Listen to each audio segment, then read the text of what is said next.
ఇక అంతా అయిపోయిందనుకున్నారు. ఘోరమైన ముగింపు జరిగింది. ఇక ఎటువంటి నిరీక్షణ లేదు అని అనుకుంటూ ఉన్నారు. అలా 2 రోజులు గడిచాయి. తన శిష్యులైతే ఆయన కోసం పరితపిస్తూ దుఃఖిస్తూనే ఉన్నారు. దుఃఖంలో మునిగి తేలుతూ ఉన్నారు.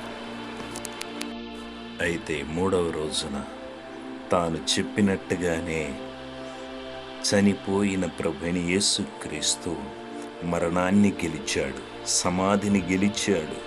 సమాధిలో నుండి మృత్యుంజయుడిగా యుగయుగములు సజీవుడిగా బయటికి వచ్చేశాడు.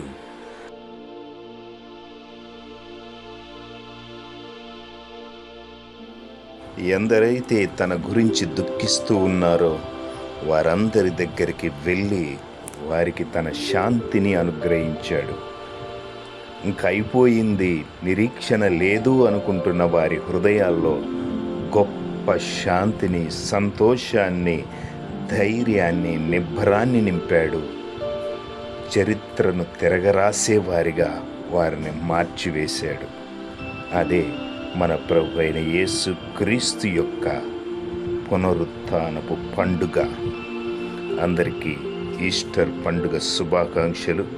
ప్రియ సహోదరి, సహోదరుడా, నీ జీవితం కూడా ఇక అయిపోయింది, ఇక ఆశలేమీ లేవు అనుకుంటున్నావా? ప్రభువును విశ్వసించు. దేవుడు నీ జీవితాన్ని కూడా దీవించి నిలబెడతాడు, నిన్ను ఆశీర్వదిస్తాడు.